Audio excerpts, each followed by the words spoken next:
Today we're going to be talking lots about fasting and insulin. So real excited about that. I highly recommend Dr. Jason Fung's book. He has a book called The Complete Guide to Fasting. So I would recommend that. It's kind of broken up into different sections, and the last section is more on the fasting part, and he goes into detail all the different things we'll be talking about today. I also started reading a book called Why We Get Sick by Dr. Bickman. This is actually a newer book that came out, and I think it's really just kind of expands upon what Dr. Fung talks about, and really he's really being a pioneer all about insulin and how insulin is in every cell in the body and affects every system of the body. So a couple of years ago when I was at a conference, like blood pressure, Alzheimer's disease, cancer, everything is related to insulin. It's really quite amazing the impact that insulin has on our body, and especially with inflammation and our health in general. So great to learn more and more about it. So fasting has enormous health benefits. So, and it's all due to the reduction of insulin. It reduces our inflammation. It does enhance cell repair. So through fasting, there's a process called autophagy, which means cellular cleansing. And so it kind of clears away the bad cells and repairs the cells that are there. It will boost your energy. Oftentimes people think that, oh, I'm going to get so tired if I don't eat. Actually, hormones, adrenaline gets increased. And so you do have more energy. Of course, it improves your body composition. It does help prevent cancer, and it will help with weight loss. And so I was actually reading in Dr. Fung's book, when people fast, you lose about a half a pound a day with just total fasting. Some of the fallacies about eating. So some people think, oh, I have to always eat breakfast. And I remember a while ago, some people won't give up their breakfast, but some patients are like, oh, thank God, you mean I don't have to eat breakfast? It's kind of like this unspoken rule that you have to eat breakfast, and some people would prefer not to eat. And then also, in the 70s and the 80s, we were told, oh, you have to eat every 2 hours, don't get hungry. So that's definitely not necessary. It actually makes us worse. We found that since they incorporated those things, 20 years ago, that our health is actually worse since incorporating those kind of rules. It's better to eat 6 meals a day. Absolutely not. I had a patient, the other day, she was on some kind of program, and they had her eating 4 times a day. And she was trying to lose weight and not being successful with that. So I said, well, at least go to 3 meals a day, right? So maybe do 2 to 3. That's going to help you even more. And that you shouldn't get hungry. My family grew up, don't get hungry, like Holocaust survivors and so forth. And so, it's not very, I'm Jewish, so it's not very Jewish-like to get hungry. So we don't like to, go into hunger mode. But it's okay to be hungry. I'm fasting today. Of course, I'm doing a talk on fasting. I figure I better fast. And it's okay to be hungry. So it's normal to be hungry. You're not going to die. And it's also, what's the emotional connection to being hungry? And we'll talk a little bit about that at the end. Any other fallacies anyone wants to share about eating, like you shouldn't eat? Some people eat every, when you're a kid, make sure you eat up all your food in your plate, right? And that kind of gets carried over into adults as well. There's a lot of politics around food. So companies don't make any money if you're not eating their food. So fasting will save you money. It will save you time. And it's easy, it's flexible, simple, practical. And it's been practiced for, centuries, different religious reasons and so forth. So it's pretty safe as well. So Dr. Gordon, is there a way that you can make fasting fun? Yes, we can make fasting fun. Well, why not? Okay, hit me. Tell us how to make it fun and not a chore. Yeah, so what we can do, just off the cuff, but if we were to do like in the group, we could like post, within the Facebook group. I don't know if you're on the Facebook group yet. I am. Yeah, so we can like kind of post in there and like, and just kind of post like our feelings or thoughts. And it's really a time to, like, why are we hungry? Why are we, like reaching for the food? So it's a little bit of introspection as well. Okay. But hunger is real. It's not always fun to be hungry. Um, but we do like to eat a lot. Oftentimes people eat 5 to 6 times a day. Instead of doing like we talked about, like this 18-6 where you're, or 16-8 where you're fasting for 16 hours, people are eating for 16 or 18 hours, all throughout the day. Dr. Adia, he says that 3 meals a day is a modern accident, and I kind of like that. In the in the Paleolithic days, people had to get up. If they wanted to eat, they had to go hunt for their food, so they didn't eat right away. And then if you wanted to eat, you had to do some exercise to eat. So it's kind of interesting that way as a historic genetic thing. And then just losing 10% of your weight can greatly enhance your health. It has been shown to reduce blood pressure. It helps with reducing insulin resistance, and it can help improve diabetes. So metabolic syndrome. So metabolic syndrome is when you have, so a quarter of Americans have metabolic syndrome. It's high fasting triglycerides. So that's through our blood work. So triglycerides, if they're over 100, that's high. Low HDL. So HDL is the good cholesterol. That's the cholesterol that actually carries the lipoproteins. It's actually very good to have. Metabolic syndrome also has high blood pressure, elevated fasting insulin, elevated glucose, and waist circumference that's greater than 35 in women. Pretty predominant. And I think Dr. Bickman says that 88% of the population is insulin resistant currently. That's high, right? It's very high, and it's actually more prevalent than you think, because when your insulin is high, it keeps your blood sugar in check. Originally, when if you're just kind of going along, you have some insulin resistance, and we check your blood sugar is going to be normal. And it's only until after your blood sugar starts to rise, the insulin resistance has actually gone too far. You know what I mean? So your body's not able to compensate anymore. So he says that most people, even though their blood sugar might be normal, they're probably more insulin floating around in their system, so they're insulin resistant. Okay. And they're putting, Alzheimer's disease is actually considered a type 3 diabetes. I've heard about this for many years, but I feel like now I understand it a little bit more because the brain does use glucose for a fuel. The brain uses glucose and ketones, which happens if you're fasting, your body produces ketones. And if your brain becomes insulin resistant, you'll get Alzheimer's disease, so some dementia, which I thought was really interesting. So there's 2 states of food. So there's the fed state and the fasted state. You can't do both at the same time. So when you eat, your insulin goes up, you start to store sugar in the liver and produce fat in the liver. So that can be done, and it cannot be done at the same time as burning. So you can't store food and burn food at the same time. So when you're fasting, you're going to decrease your insulin, and you're going to burn the sugar that's stored in the liver, and you're going to burn the fat also. So there's also a syndrome called non-alcoholic fatty liver disease that is from the insulin resistance, the buildup of these things in the liver. You're going to use your glucose for energy. Any excess glucose sugar is going to get stored as glycogen, just packaged glucose in the liver. It also gets stored in the muscle. The triglycerides will get stored in the fat tissue. So when you're fasting, the body starts to break it down, right? So the glycogen in the liver gets broken down first. The glycogen is like 3 glucoses together. It breaks that down for energy. And then after a while, that's going to break down the fat cells, the triglycerides. And then after a while, it's also going to start to make ketones for energy. And this usually takes at least 12 hours. It says 8 to 12 hours, but I actually think it's longer.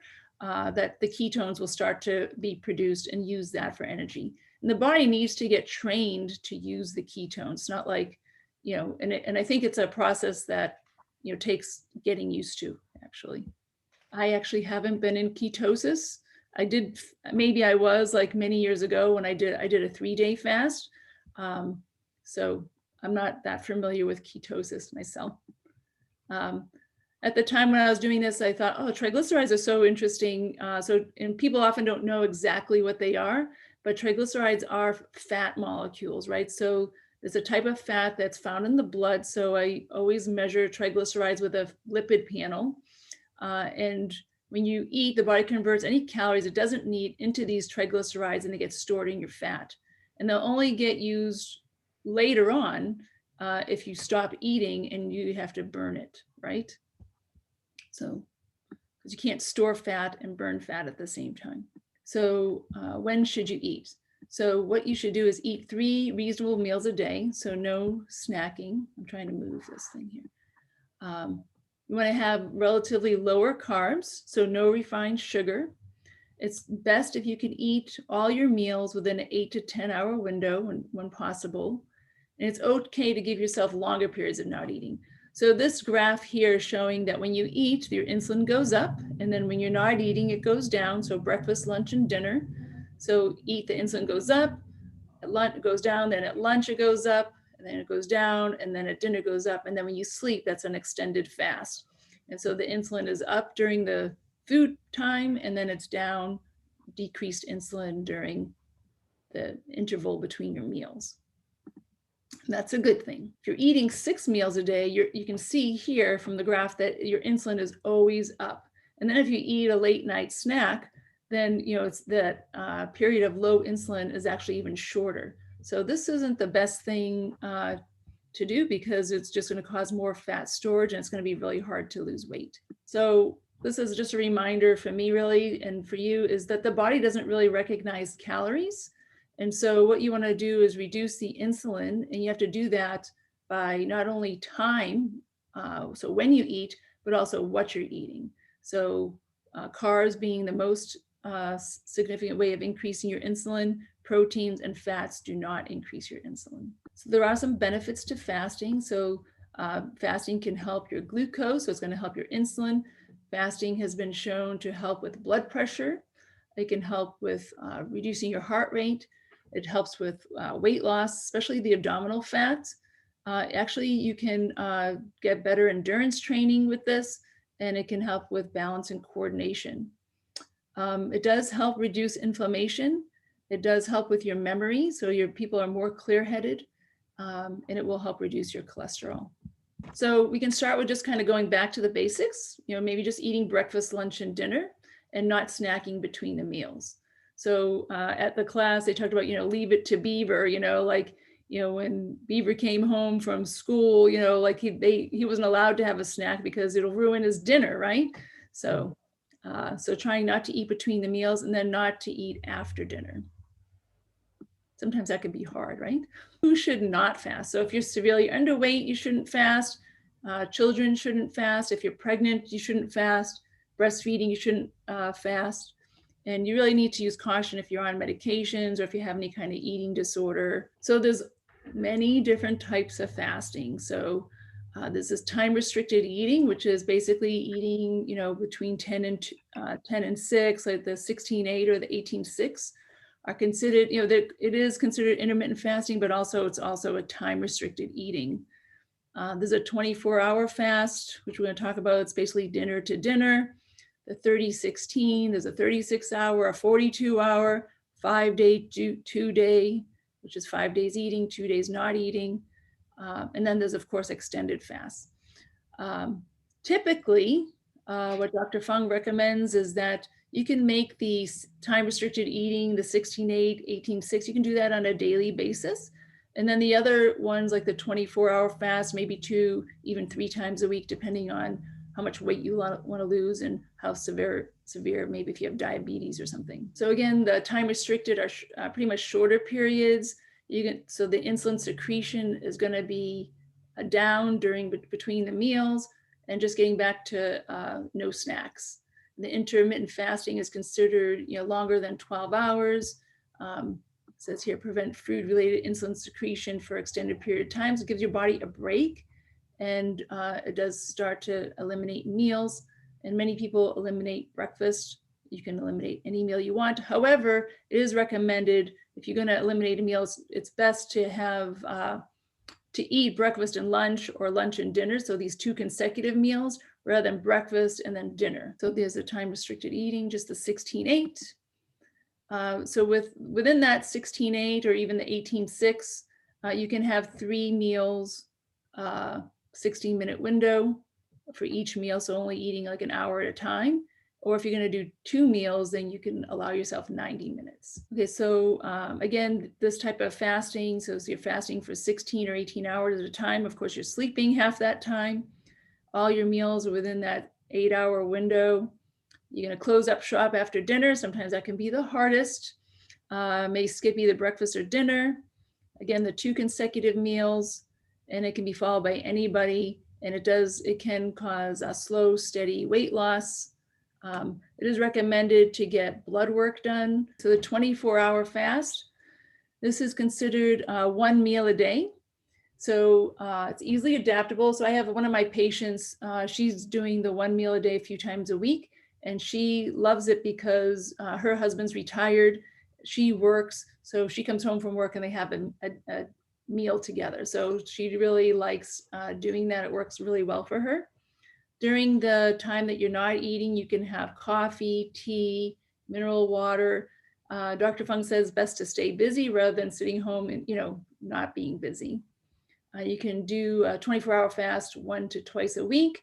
Sometimes you can do it, some people do it a little bit more often. It will help to reduce your hemoglobin A1C. ALT is liver enzymes. And so you're gonna have some weight loss. Another option to the 1 meal a day is kind of varying it up where you're eating lunch one day and dinner the next. And so say on Monday you have lunch, you're going to fast all the way through lunch the following day, but you'll have dinner. So that's going to just be a little bit extended from the 24. So you're just going, and then the following day, then you do dinner to lunch. So it's a shorter interval, and then to dinner. So it just kind of helps mix it up a little bit. So between 30 and 16 hours. And sometimes, when people get stuck in their weight loss, it's good to vary it up.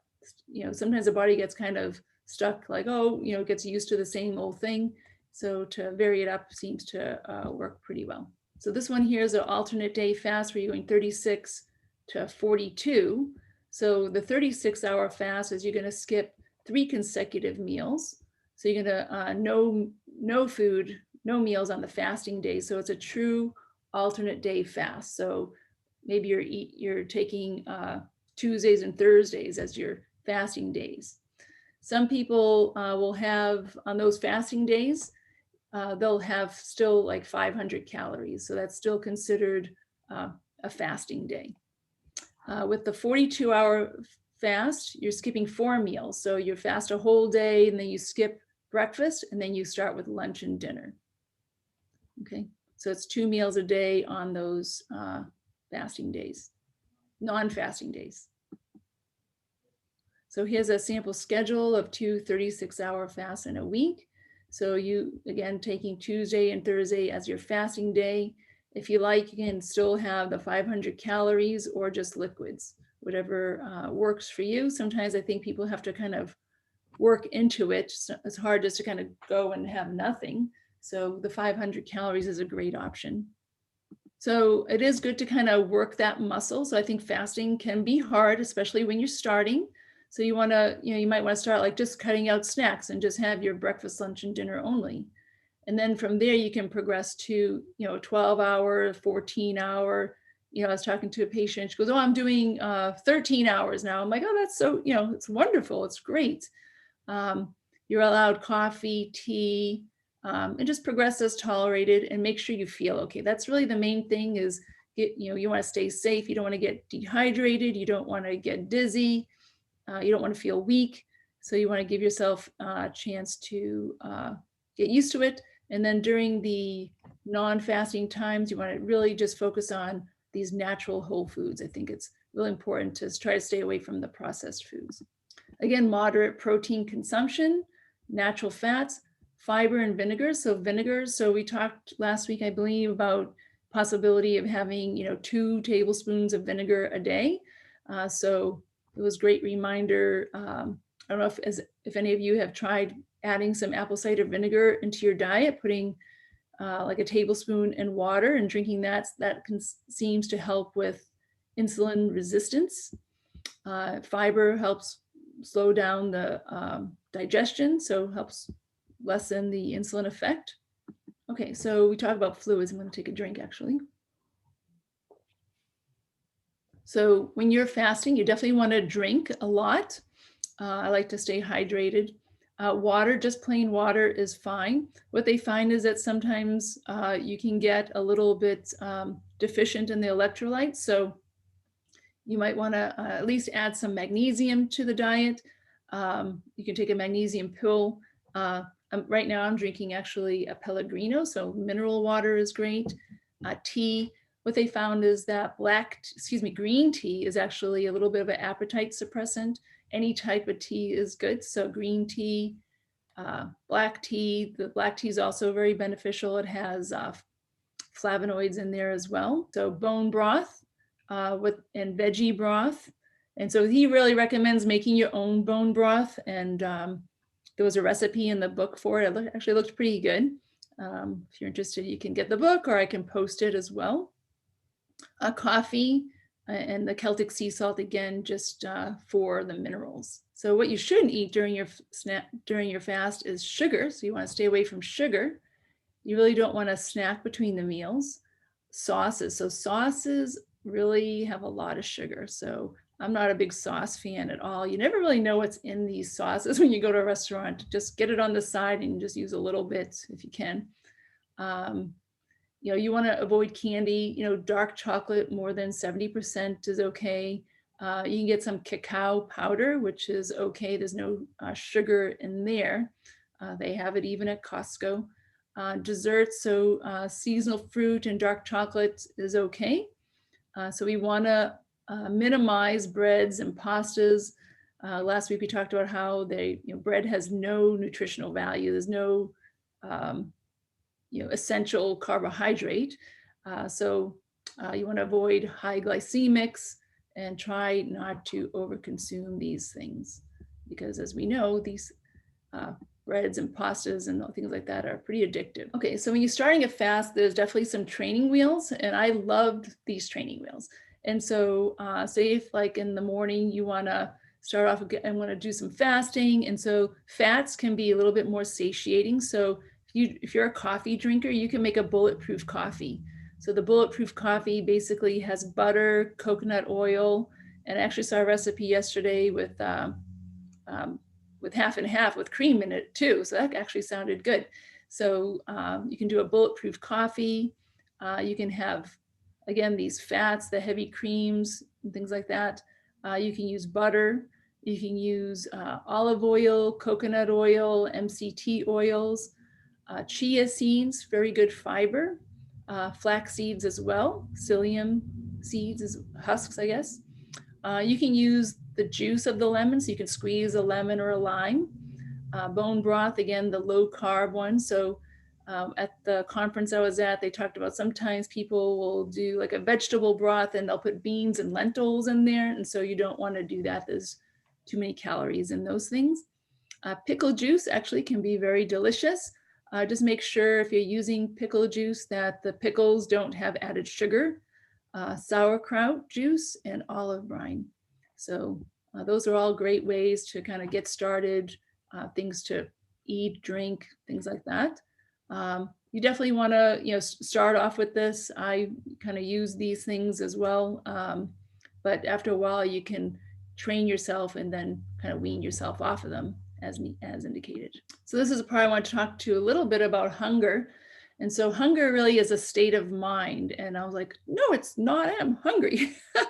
But hunger is really partly learned. So it is kind of a conditioned response. And so time of day, okay, it's dinner time or noon time or breakfast, you wake up, oftentimes people aren't hungry when they wake up. It's more of a condition like, oh, I should eat now.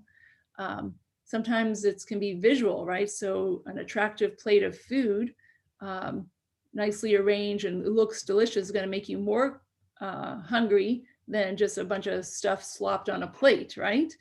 And then, the consistent pairing, so if you go to the movies, popcorn, ball game, hot dog, sit down to watch TV, have something to eat. And so what we need to do is try to break up these patterns. And then of course, we get hungry just walking down the street to Starbucks, right? Or walking by McDonald's, and different advertisements will make you hungry. So we want to try to swap these habits, and to know that hunger actually occurs in waves. It's not like you're hungry and then you stay hungry all day long. So it kind of peaks and flows. And then as you train yourself, the good news is that ghrelin, which is the hormone for hunger, will be kind of high in the beginning, but as you train yourself, it lowers down, so you don't actually get as hungry. That's why people who fast, the first couple of days of fasting, say if you're fasting for a week, which I'm not telling you to do, but some people might do that, and I know people who do, and I have patients that have. It's the first 2 days that is the hardest, but after that, you're not hungry anymore. So it's really not about hunger in your stomach. And just last night, I had dinner. And so I ate my dinner, salmon and I don't know, some vegetable. And then, so, okay, I'm full and I'm not going to eat anymore, right? Because I'm studying all this stuff. And I got hungry, and I said to myself, I know I'm not hungry because of my stomach. It's just more of a state of mind, like it's just more of a habit, or like, what is going on here, like why am I hungry, and just kind of writing that out. And then I got I knew it was coming, so I got one of these large teas, and so I'm using the large tea to drink more, and it did help abate the hunger. So that's what I think can be helpful. And you just have to come up with some strategies that work for you, and taking some of those training wheels and using those. Sometimes I know at night, if I'm thinking, oh, I want something sweet, I might make a cup of decaf coffee, and that seems to help as well. The important thing is, don't stress, just do your best. Know that you're doing better each and every day. Eat high quality foods, warm beverages, low carb foods as much as possible, and 2 to 3 meals a day on those non-fasting days. So next week, we're going to be talking about hormones and how hormones affect weight and weight loss. And so there's all the hormones: estrogen, progesterone, testosterone, DHEA, thyroid, cortisol, all important.